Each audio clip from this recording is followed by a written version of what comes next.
Lord. Salamat sa pagdimay na po, Lord. Kanunay lang din mo himo o mga maayo na sa mga sinador, Lord. Tungkol ka ikaw maayo na namin. Kadaan na ikaw maayo sa maayo na walang ka kayo. Jesus. Salamat sa mga kadaugan, Lord. Salamat po sa mga trials. Salamat rin ako, Lord. Tungkol kay naaka na mo. Yes, Father. Sa matag kalisod, sa matag kalipay. Salamat tayo, Lord. And even sa mga kalisod, Lord, mas ma-feel na mga naaka, Lord. Amen. Kay ginubanan yun, wala kay nga nasa layo, Lord. Ginubanan yun. Salamat, Lord. Musampit kami sa isang pangalan, Lord. Naaragod ka. Isan pa og dili musampit, Lord, sa mga pains na mga duty for words, kapano nakaana, Lord.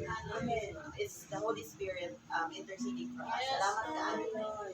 We just lift up to you everything, Lord, our life, our career, our families, our friends, and even our churchmates, our friends, salamat ka, Lord. Daghang salamat, Lord. Ipasadunggan ka na mo, Lord.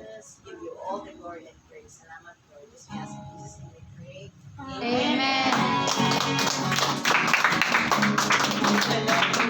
Lord of the Lord.